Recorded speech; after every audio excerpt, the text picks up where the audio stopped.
Oh, in this video, this is going to be the second part of the look at Kings of War 3rd edition. Okay, let's go.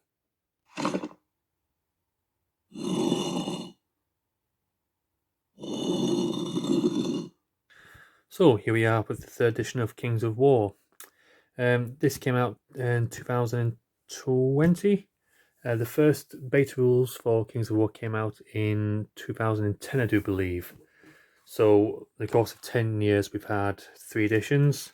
So that's an edition every 3 and a third year, I do believe. That's if you want to round it down and round it up there. So make of that what you will. This game was a good placeholder for Warhammer Fantasy Battles. As we know, Games Workshop, for whatever reason, decided to destroy Warhammer Fantasy Battles after the abysmal 8th edition.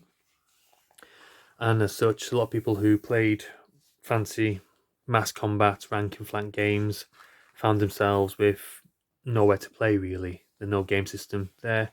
So this filled that void. And for a lot of people, they jumped ship because it was a quick, easy game, which it still is. 3rd edition is still just as quick and easy to play as the game's ever been. Because ultimately, 3rd edition is just more of a tidy up. There's a few changes here and there that are quite important, don't get me wrong, but mechanically speaking, there's not anything that's radically different from its predecessors.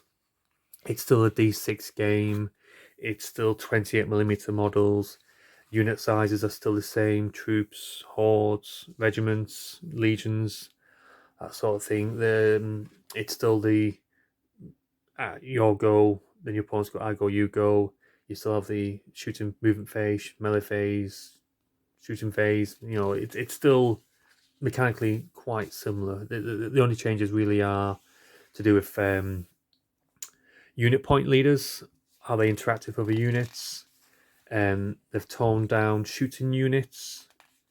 Apart from war machines have gone back to being like they were in 1st edition. They're quite similar to how they operated there. They've added some more special rules. They've also broke up special rules that had several parts, like Nimble, for example. It's now the mice, the fact that you didn't get mice one to hit for shooting attacks, that's now its own standalone special rule. So they've divided things like that.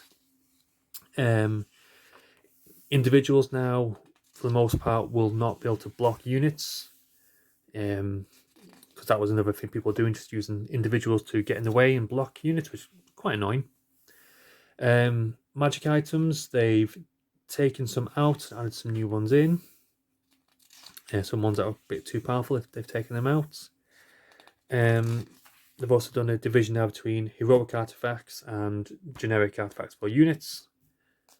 Magic has had a bit of a change in the sense of they've added more spells, but it's mechanically the same. You roll X number of dice equal to your spell level, and for most part you need 4+ unless the enemies are targeting cover. Then you might need a 5+ unless it's got no cover, which I think some spells have. So yeah, they've added a whole host of new spells. I think the original game only had Fireball, Heal, Surge, Lightning Bolt, and Banechant, I do believe. It's been many years since I played 1st edition. Oh, I think Wind Blast as well. I think Wind Blast was in the 1st edition. They've added unique spells. Still a good selection of scenarios. I've got 12 there, so that's a good variety. That should keep the game fresh for quite some time. But the scenarios themselves, there's nothing too different from previous scenarios. They're quite similar to how they play. Nothing too radical there in the change. It still rules for timed games. Another big change is the unit layout on the profile. They've now gone for these sort of the 4 main stats that don't change on unit size in the circles, and the stats that change depend on unit size in the old format. At first, I wasn't a fan of the layout, but it's kind of grown on me now. I quite like that. So the game plays quite well. There's very few areas of ambiguity. The layout of the book is fantastic. If you're new to wargaming, if you pick this up, you'll know what you're doing within a matter of minutes. There's going to be no sort of always is too depth. I mean, the rules themselves only cover. Let's have a look. If you go with the actual core mechanics, and you don't include how to build armies, including all special rules. You're looking at, including special rules, 34 pages, so that's not too bad. So yeah, there's also a good selection of army lists in here. I think there is 12 army lists. Let me just have a quick look at the front. This should be an index. Contents are 1, 2, 3, 14. Sorry, there's 14 army lists in the main book, so there's a good selection there. And there's a supplement book, Uncharted Empires, which has a good number as well. I think that's on 14 as well in there, something like that. So 28 armies, I do believe. There's a here. So what this game does well, it does very well. If you're looking for a rank and flank game, there's a reason why it's popular, because it's so quick and easy to play, and that's why a lot of people like it. I think people got sick and tired of the sort of rulesiness, if you will, if that's even a word, of War Fantasy Battles. It got a bit too bogged down, did War Fantasy Battles, over the years, in random rules here and then everywhere, and certain sort of can't think of the word now, but it just got a bit rulesy, shall we say. This is nice and quick and easy. There's, again, very little's going to get in the way of the actual gameplay. The flow's quite fast. You can play a large game very quickly if you know what you're doing. If you know the stats and you know the rules, no problem. Whereas in War Fantasy Battles, for example, you may have come across ambiguity areas of, well, I've got this that does this, you've got that does that, and there's an ambiguity, a rule that's quite hidden away somewhere that could catch you out. So yeah, again, what this game does well, it does very well. People are a big fan of the multi-basing. Personally, not so much myself, but that gives the game a very artistic merit. If you want to theme your army around a certain thing and how it looks, you can do that by putting models on individual bases. So with that said and done, it's now time to go over the cons of the book. Okay, so now it's time to go over the cons of the system, as you will have gone over the pros. The first one and the biggest one is the game is I go you go to the extreme. There is, apart from one magic item, I believe, there is 0 player interaction in the game system, to the point where you're not even needed to be there on your opponent's turn. It's not said because you might get bored and it's your turn because you've got poor attention span. No, it's not to do with attention span. It's to do with immersion into the game that's being played, and it also creates dull combat because there's no retaliation from the unit you're attacking in melee. So there's no sort of, oh, am I going to win this combat? Am I going to? No, you know that your opponent's not going to be able to strike back, and because of that, the combat is quite dull. For example, in War Fantasy Battles, you'd have 2 units collide, and the unit that's charged will probably go first, and then there'll be different stages that have initiative strikes, and each time it was altering the course of how that combat's going to play, who's going to be the victor in that combat.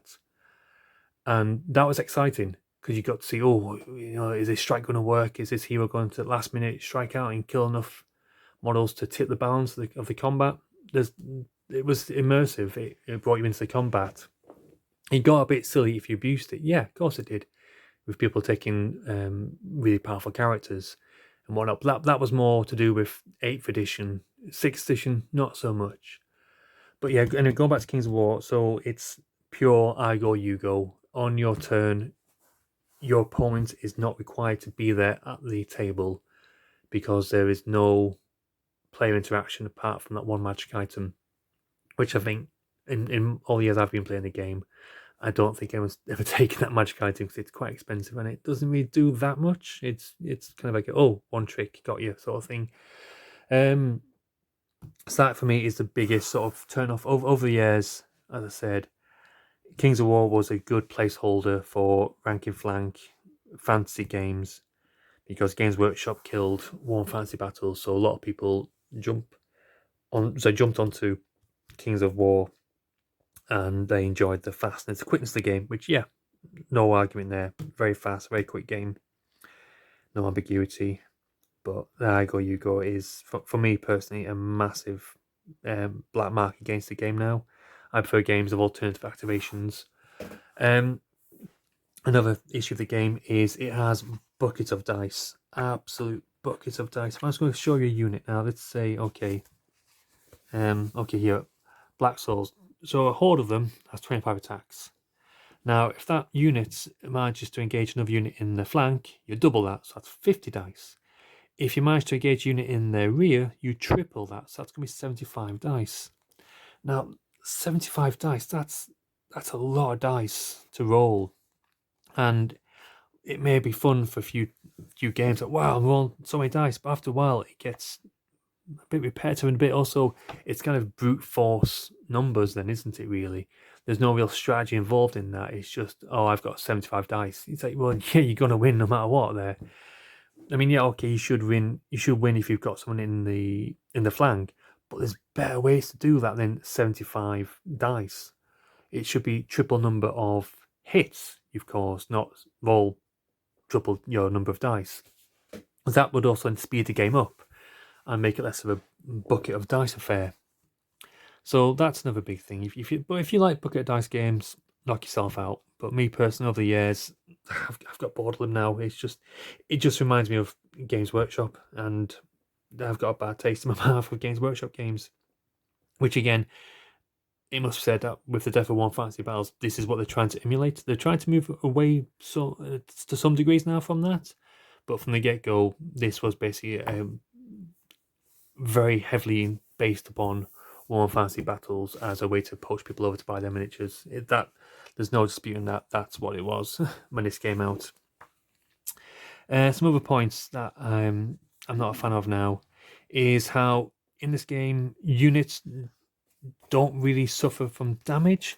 You can do numerous points of damage to a unit, and there's only one specific case where that unit will degrade in its combat ability, and that's if you do as much damage as the nerf stat, the wavering one, and you roll 2 1s for the nerf test.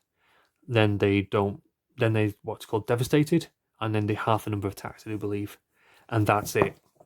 That one specific time is the only time that they will lose their combat ability or their combat effectiveness. Up until that point, they'll be at full strength. So in Kings of War, your units are in 3 states. They're either okay, they're wavering, or they're routed and off the table. So this could be, you could charge into a unit, you could hit with all your attacks, you could damage with all your hits, and then you could come to the nerf test and roll 2 1s, or roll badly rather, and it's not enough to waver the unit or to make the unit rout. That unit can then strike back at full strength against you.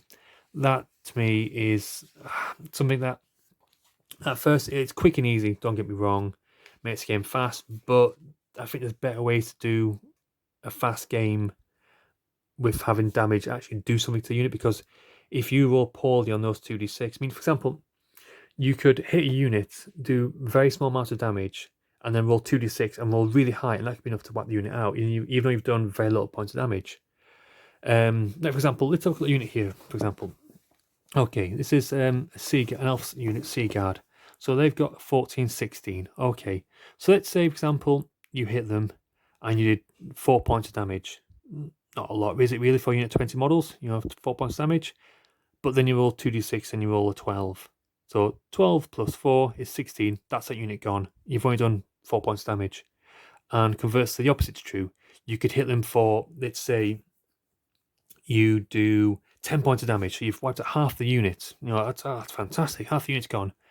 Then you roll 2d6 and get 2 1s. You've not even wavered the unit, and the unit's not broken, and it's not wavered. And that unit can then strike back at full capacity, even though you've pretty much wiped out. I know you're not taking models off, but it is a unit of 10, 20 models, and you've inflicted 10 points of damage. Now, damage doesn't necessarily mean kill. It could mean cripple, or it could mean incapacitate, it could mean wounded badly, or it could mean kill. But there still should be some sort of degrade in their combat ability, because you have reduced that unit's combat effectiveness. But in this game, you don't. That's another thing that annoys me in this game system now.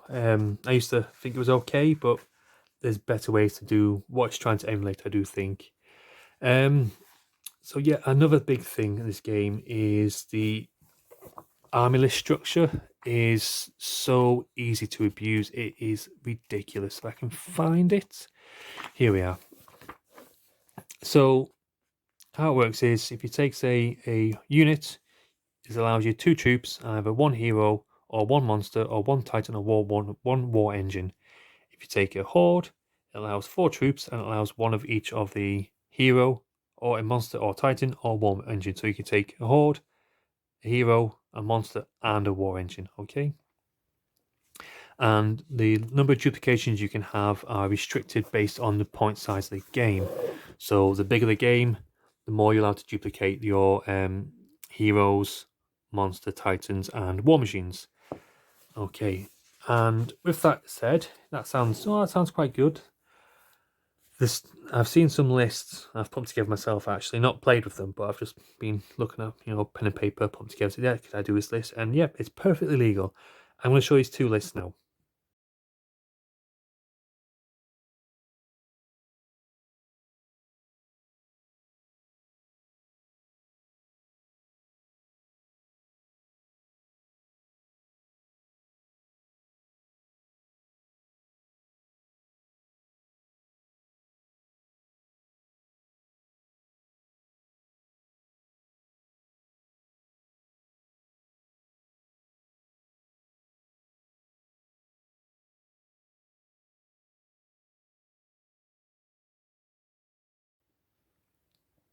Yeah, have a good look at those lists. So yeah, that one there, the vampire count one, that's the undead one rather. Look at all those big hard hitting characters on flying creatures, and you've also got 2 big units of white, which are fantastic heavy infantry. So that unit is going to wreck face, and that's perfectly legal in 2,000 points. As it stands now, I'm doing this video. That army is perfectly. In fact, actually, with the way the duplications are, that's actually going for the duplication of 1,500 to 1,999. So even though it's a 2,000 point army, they haven't actually done the max duplications on that list. Yeah, that's not going to be fun to play against. And again, there's nothing in the rules as they're written to discourage that. That sort of win at all cost list. There's also the Kingdom of Men one, nine war machines. I mean, that's for 2,000 points. That's a lot of war machines. Okay, war machines are a bit hit and miss. They're a bit better now than they were in second edition, but still, 9 war machines. Are you going to just be pummeled by 9 war machines and go, this is me having fun? It's going to be a bad aim as that. It's not going to be fun to play against that. But again, there's nothing in here to mitigate that or reduce that. Now, open sort of design of army structure can work if you haven't got such powerful things in your army as vampire lords on dragons that haven't got that much of a restriction to take on them. So things like Oathmark, there's no army structure there really as such. There's nothing that's as restrictive as this. But the best one I think for army structure was War and Fantasy Battles. The way that system worked was fantastic in 6th edition. I think that was like the benchmark of what a army selection or army structure should be for building your force. So that's another. I think that's starting to annoy me about the game now. There's no real core infantry. You can take whatever you want. I mean, for example, let's say you want to take a dwarf army, and you want to take nothing but, say, what would be Ironbreakers in, if you're using Games Workshop lingo. There you are. Just take nothing but where are they? Shield breakers in this. Take a horde of them. Dwarfs are great weapons. Yeah, Iron Guard. Yeah, it's just there's nothing stopping you to take. I say you have to take a few units of basic dwarf infantry. You can abuse the lists so easily. Now it may not always win, but it's not about winning. It's about having fun. And some lists, the structure, there should be something in the game that's going to sort of guide you towards building what would be a fun list for your opponent and for you to play against, because that's the social contract of when you're gaming, that we're going to meet up, play a game with these rules in mind, and it's going to be fun for both players. Or at least that's how I approach gaming. It's not about building my list is so great it's going to win. That's I play for fun. So that's another thing that puts me off Kings of War, or should I say rather, over the years, I've grown to dislike with Kings of War. The other thing it's a minor point, but it's still a point nonetheless, is that heroes, for some reason, this game can't join units. Makes okay for big, fighty, strong characters, but for like support characters such as standard bearers, wizards, and whatnot, they should be taking refuge in big blocks of troops where they'd be safe, not prancing around by themselves around the battle lines, because they're not really giving orders as such. They're more there for support and boosting morale. So you'd want them in the unit where they're going to be safe, not exposed to getting shot or getting charged by units. This is another thing that slightly annoys me as well. There's a bit of a sort of power creep going on with Northern Alliance. It feels like because the new models they've got, they've increased their, or well, should I say increased, they've given them fantastic stats to the point where, as a Kingdom of Men player, I'm looking at their humans and thinking, wow, defense 5+ and you're wearing furs? Okay, yeah. I know defense represents hardiness as well, but that's equivalent of a human in full plate mail riding a barded steed. You know, and this is a human, okay, he's from the north, and, you know, people from the north are meant to be harder, but yeah, I'm sick of that trope. It just felt a bit that they were pushing this army rather, sorry, by making them a bit better than everyone else. And yeah, that's quite a Games Workshop-y sort of tactic, is that, you know. I think what we'll be telling will be how this Northern Alliance is in 4th edition, because we know 4th edition is going to come at some point down the line. We're on 3rd edition now. It's a bit of a churn and burn. Eventually, they'll be in the new edition. If they're down powered or debuffed, to use the modern lingo, then we know that they're not to the extent, but they're copying the same sort of footsteps as Games Workshop, which is something I'm not a fan of. I mean, back in the day when Mantic first started, they were fresh. It was a fresh breath of fresh air, really, what they did as a company. I think as the years have gone on, they've sort of morphed into a sort of mini Games Workshop. Because they've copied them step for step with like the armies, like ogres as well. Games Workshop, the first one to do sort of ogres as a full standalone faction. Before then, ogres were always like something you'd have in your rare or your special units for your army. Here it's a full army as well, because Games Workshop did that, so they want to undercut them, and because of that, they then put them into their own game system. And that's a bit of a ramble there. So would I recommend Kings of War? I'd say try it. You may like it. Just because I don't like something doesn't mean that you would feel the same way. And conversely, because I like something doesn't mean to say that you like it. Horses for courses and all that. Me personally, it is a game I think that stood well for a 10-year period during Games Workshop's destruction of the Warhammer Fantasy system, which started with 8th edition. We liked 6th edition, 7th edition was okay, but 8th edition just, oh no, it was disaster. So yeah, if you want to give it a try, I'd say try it for yourself. Ultimately, you may like it.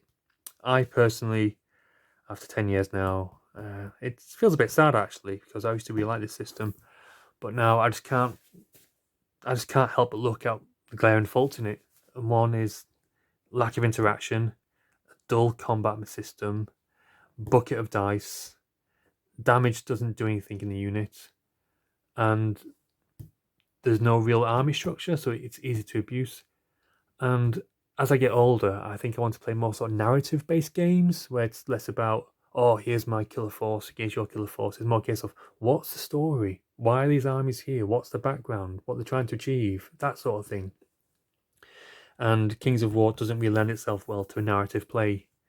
So that's another minor point that I have against it. But again, as I've said, try it yourself. You may like it. I imagine there's going to be quite a few strong comments on this one from people who are fanatical about Kings of War. If so, or if you've enjoyed the video, please leave a comment below. And as always, I'll catch you later.